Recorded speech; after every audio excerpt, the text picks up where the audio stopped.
ഒരു കുഞ്ഞു പുഞ്ചിരിയോടെ തന്നെ നോക്കിയിരിക്കുന്ന വേണി. തൊട്ടടുത്ത് തന്നെ തെന്നിൽ മെയ്യുറപ്പിച്ച രുദ്രദേവ്. അവളൊരു ഞെട്ടലോടെ ആരുവിനെ തിരിഞ്ഞു നോക്കി. ദേ ലച്ചു, നീ വെള്ളം തരുന്നുണ്ടേത്താ, ഇല്ലെങ്കിൽ ഞങ്ങൾ പെണ്ണിനെ പറ്റിയില്ലെന്ന് പറഞ്ഞങ്ങ് പോവും.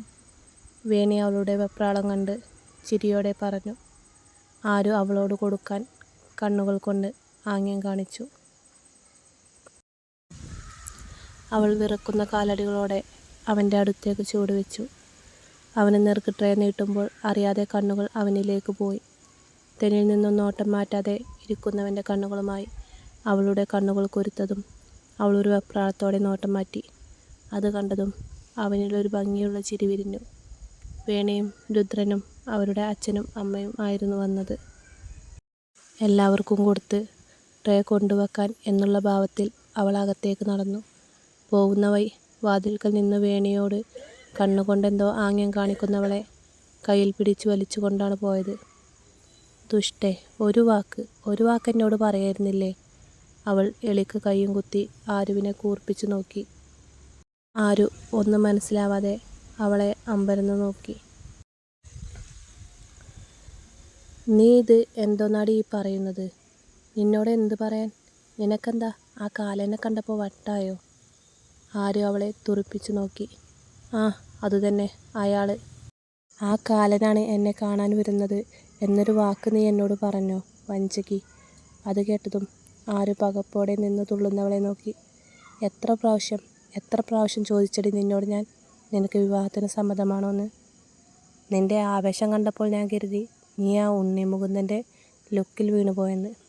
വേണം, നിനക്ക് അങ്ങനെ തന്നെ വേണം. നീ എന്താ പറഞ്ഞത്? എന്നെ പേടിച്ചാണ് കെട്ടാൻ തീരുമാനിച്ചത് എന്നല്ലേ? നീ ഉണ്ടല്ലോ, എലിമടയിൽ നിന്നും പുലിമടയിലേക്കാണ് പോകാൻ പോകുന്നത്. അത് ഞാൻ എൻ്റെ ഈ ഭംഗിയുള്ള 2 കണ്ണുകൾ കൊണ്ടും കണ്ണിറയെ കാണും. ലച്ചു ദയനീയമായി അവളെ നോക്കി. ലച്ചുവിൻ്റെ നോട്ടം കണ്ടതും ആരുവിനാകെ വല്ലാതായി. അയ്യേ, ഇത്രയേ ഉള്ളൂ നീ? ഞാനിതൊക്കെ ചുമ്മാ പറയുന്നതല്ലേ. ഞങ്ങൾ കുറച്ച് ഫ്രണ്ട്സ് വേണിയെ ദേഷ്യം പിടിപ്പിക്കാൻ വേണ്ടി ഇട്ട പേരാ കാലനെന്ന്. ആളിച്ചിരി കലിപ്പനാണെന്നേ ഉള്ളൂ. ബാക്കിയെല്ലാം കൊണ്ടും ബെറ്റർ ഓപ്ഷനാണ് നിനക്ക്. അതുകൊണ്ടല്ലേ വേണി ഈ ആലോചന കൊണ്ടുവന്നപ്പോൾ ഞാൻ യെസ് പറഞ്ഞത്? ആരും അവളെ ചേർത്ത് പിടിച്ചു. എന്നാലും ഞാനെങ്ങനെ ആ കലിപ്പൻ്റെ കൂടെ ജീവിക്കും? എൻ്റെ സ്വഭാവം വെച്ചിട്ട് അയാളെപ്പോൾ എന്നെ തൂക്കിയെടുത്ത് പുറത്തിട്ടെന്ന് ചോദിച്ചാൽ മതി. അത് കേട്ടതും ആരു ചിരി കടിച്ചമർത്തി. ആരു, സത്യം പറഞ്ഞോ? നീ എന്താ അവളോട് എൻ്റെ ഏട്ടനെ പറ്റി പറഞ്ഞത്? വേണി രണ്ടുപേരെയും മാറി മാറി നോക്കി. ഞാൻ അങ്ങനെ ചെയ്യോ? ആരു പെട്ടെന്ന് നിഷ്കുവായി. നീ അതല്ല, അതിനപ്പുറവും ചെയ്യും. അതും പറഞ്ഞ് വേണി ലച്ചുവിന് നേരെ തിരിഞ്ഞു. ആരു പറഞ്ഞില്ലേ, അതുപോലെ എൻ്റെ ഏട്ടൻ പാവമാ, നിന്നെ പൊന്നുപോലെ നോക്കും. ഇനി ഏട്ടൻ നോക്കിയില്ലേലും ഞങ്ങൾ നോക്കിക്കൊള്ളാടി, അവളൊരു കുറുമ്പോടെ പറഞ്ഞു.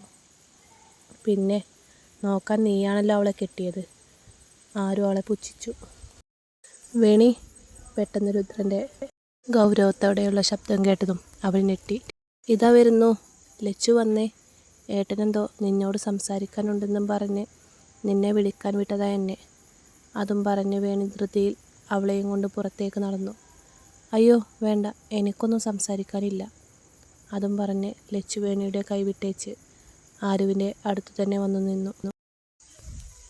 അത് ഏട്ടന് സംസാരിക്കാനുണ്ടെന്ന്, നീ വാ, വേണി വീണ്ടും പറഞ്ഞതും അവൾ ദയനീയമായി അവളെ നോക്കി.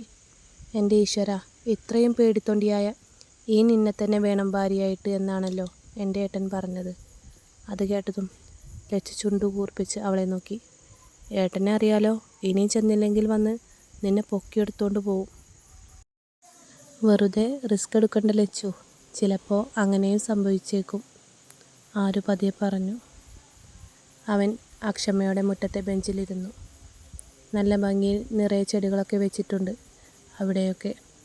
അതിനിടയിൽ പാർക്കിലെ പോലെ 2 ബെഞ്ചും. അതെല്ലാം വീണ്ടും ഒന്ന് നോക്കിയവൻ അകത്തേക്ക് നോക്കി. വേണിയുടെ പിറകിലായി തലയും കുനിച്ചു കൊണ്ടുവരുന്നവളെ അവൻ കണ്ണിമക്കാതെ നോക്കി. അവൾ നടക്കുന്നത് ഭൂമി പോലും അറിയുന്നില്ലെന്ന് തോന്നി അവന്. ഇനി ഞാൻ വരുന്നില്ല, എന്നെ ഏട്ടൻ ഓടിക്കും. അതും പറഞ്ഞ് ലച്ചുവിൻ്റെ മറുപടിക്ക് പോലും കാക്കാതെ അവൾ അകത്തേക്കോടി. ഇല്ലെങ്കിൽ ലച്ചു വിടില്ലെന്നറിയാം. പ്രതീക്ഷിക്കാതെ വേണി ഓടിയതും ലച്ചു അവിടെ തന്നെ തറഞ്ഞു നിന്നു.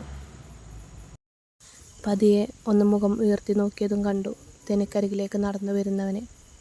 അവൾ എന്തു ചെയ്യും എന്നറിയാതെ പതറി. തെനിക്ക് മുൻപിൽ മുഖം കുനിച്ച് പിടിച്ച് ഇരുകൈകളും സാരിയിൽ മുറുകെ പിടിച്ചു നിൽക്കുന്നവളെ അവൻ പ്രണയം നിറഞ്ഞ കണ്ണുകളോടെ നോക്കി. ഒരു മഞ്ഞുതുള്ളിയെപ്പോലെ തോന്നിയവന്. അവളെ അപ്പാടെ വരിഞ്ഞ് മുറുക്കി ഞെക്കി പൊട്ടിക്കാൻ തോന്നി. ഇങ്ങനെ നിൽക്കാനാണ് പരിപാടിയെങ്കിൽ ഞാൻ പൊക്കിയെടുത്ത് എൻ്റെ വീട്ടിലേക്ക് അങ്ങ് കൊണ്ടുപോകും. അവളുടെ കവളോട് മുഖം അടുപ്പിച്ച് അവൻ പതിയെ പറഞ്ഞു. അവൻ്റെ നിശ്വാസം കഴുത്തിൽ തട്ടിയതും അവൾ ഞെട്ടലോടെ അവനെ നോക്കി. അത് കണ്ടതും അവനൊന്ന് പുഞ്ചിരിച്ചു. വാ, എനിക്ക് കുറച്ച് സംസാരിക്കാനുണ്ട്. ആ ചിരി ഒളിപ്പിച്ചുകൊണ്ടവൻ പറഞ്ഞു. അവന് പിറകെ നടക്കുമ്പോൾ അവളുടെ ഹൃദയമിടിപ്പ് കൂടി. അവന് ഓപ്പോസിറ്റായി മറ്റൊരു ബെഞ്ചിൽ അവൾ ഇരുന്നു.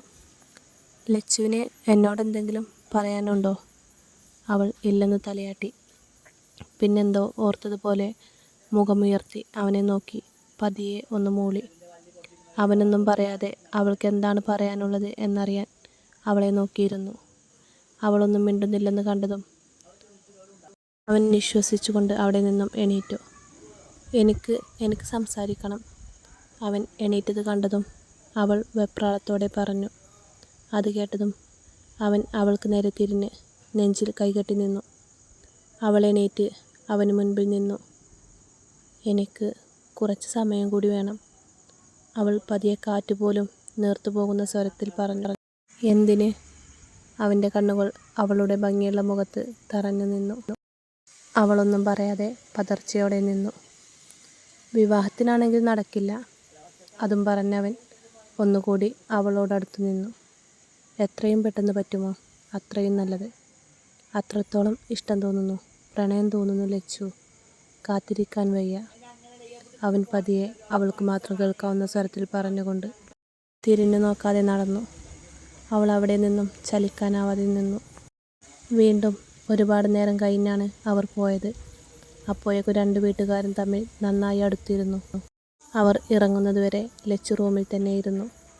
ഓരോന്ന് പറഞ്ഞു കളിയാക്കി ആര്യവും വേണിയും ഉണ്ടായിരുന്നു. അവരെ യാത്രയാക്കാൻ മുറ്റത്തേക്ക് ഇറങ്ങിയപ്പോൾ അവളുടെ അറിയാതെ രുദ്രനിലേക്ക് പോയി. അവൾ പതർച്ചയോടെ മുഖം തിരിച്ചതും കണ്ടു വലിഞ്ഞു മുറുകിയ മുഖത്തോടെ തന്നെ നോക്കുന്ന കണ്ണനെ. എന്തോ അവനെ കണ്ടതും അവളുടെ മുഖത്തൊരു കുഞ്ഞിച്ചിരി വിടർന്നു. അത് കണ്ടതും അവനൊരു കാറ്റ് പോലെ പുറത്തേക്കിറങ്ങിപ്പോയി. ദേഷ്യം കൊണ്ട് റൂമിലെ എല്ലാം എടുത്ത് എറിഞ്ഞുടക്കാൻ തോന്നി അവന്. തൻ്റെ വിവാഹം അവളെ പതിയെ പതിയെ തൻ്റെ വഴിയിൽ കൊണ്ടുവരാം എന്ന് കരുതിയിരുന്നു. പക്ഷേ കഴിഞ്ഞില്ല. എത്രയോ സ്ത്രീകളുമായി റിലേഷൻ ഉണ്ടായിരുന്ന തനിക്ക് ലച്ചുവിനെ മാത്രമാണ് ഒന്ന് രുചിക്കാൻ കഴിയാതെ പോയത്. അതും സ്വന്തം വീട്ടിൽ ഉണ്ടായിരുന്നിട്ട് കൂടി. സൗന്ദര്യം കൊണ്ട് അവളെ മറികടക്കാനുള്ള ആരും തൻ്റെ ലൈഫിൽ വന്നിട്ടില്ല. അത്രയ്ക്കും ഭംഗിയുള്ളൊരു പെണ്ണ്. അവൻ കണ്ണുകളടച്ച് അവളെ മനസ്സിൽ കൊണ്ടുവന്നു. അവളുടെ ഉടലേക കണ്ണിൽ തെളിഞ്ഞു വന്നതും അവൻ കണ്ണുകൾ വലിച്ചു തുറന്നു. ആരു ആരു. മുകളിൽ നിന്നും കണ്ണൻ്റെ വിളി കേട്ടതും അച്ഛൻ്റെയും അമ്മയുടെയും കൂടെ സംസാരിച്ചിരുന്ന ആരു അകത്തേക്ക് നടന്നു. റൂമിലേക്ക് കയറിയതും കണ്ണൻ അവളെ വലിച്ച് അകത്തേക്കിട്ടിരുന്നു. എന്താ കണ്ണേട്ടാ ഈ? പറഞ്ഞു മുഴുവിക്കുന്നതിന് മുമ്പ് അവളുടെ ചുണ്ടുകളെ അവൻ വിഴുങ്ങിയിരുന്നു. അവൾ അവനെ തള്ളി മാറ്റാൻ നോക്കിയതും അവൻ ഒരു കൈ കൊണ്ട് ഡോർ ലോക്ക് ചെയ്ത് അവളെയും കൊണ്ട് നിലത്തേക്ക് അമർന്നു. അവളൊന്ന് കുറുകിക്കൊണ്ട് അവൻ്റെ പുറത്തുകൂടി ചുറ്റി പിടിച്ചു. അവൻ കണ്ണുകളടച്ച് ലച്ചുവിൻ്റെ ആരുവിൻ്റെ സ്ഥാനത്ത് കണ്ടു. അവളിലേക്ക് വീണ്ടും വീണ്ടും ആഴത്തിൽ ഇറങ്ങി. കറക്റ്റ് 1 മാസം ആയിരുന്നു ആകെ ഉണ്ടായിരുന്നത് വിവാഹത്തിന്.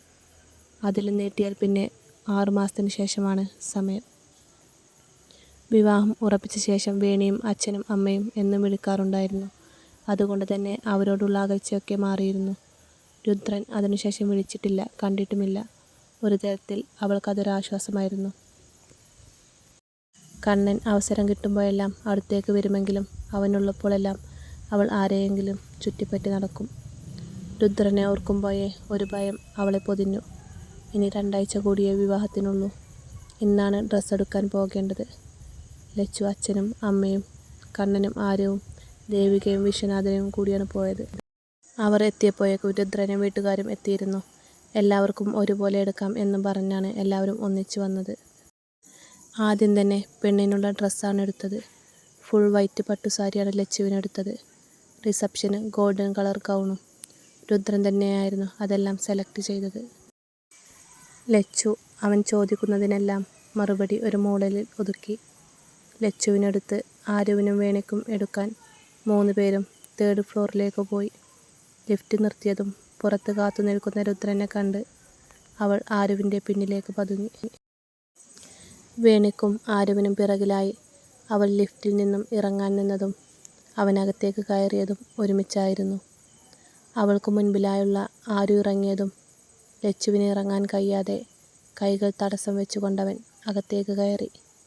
ഒരു നിമിഷം അവൾ അമ്പരന്ന് നിന്നെങ്കിലും പിന്നീട് അവൾക്ക് മനസ്സിലായി അവൻ തന്നെ ഇതിനകത്ത് ലോക്ക് ചെയ്തത് ആണെന്ന്. അടയുന്ന ഡോറിലൂടെ പുറത്തേക്ക് നോക്കിയതും കണ്ടു തനിക്ക് നേരെ കൈവീശുന്ന വേണിയും ആരുവും. അവൾക്കുള്ളിലൂടെ ഒരു വിറയൽ പടർന്നു. തുടരും.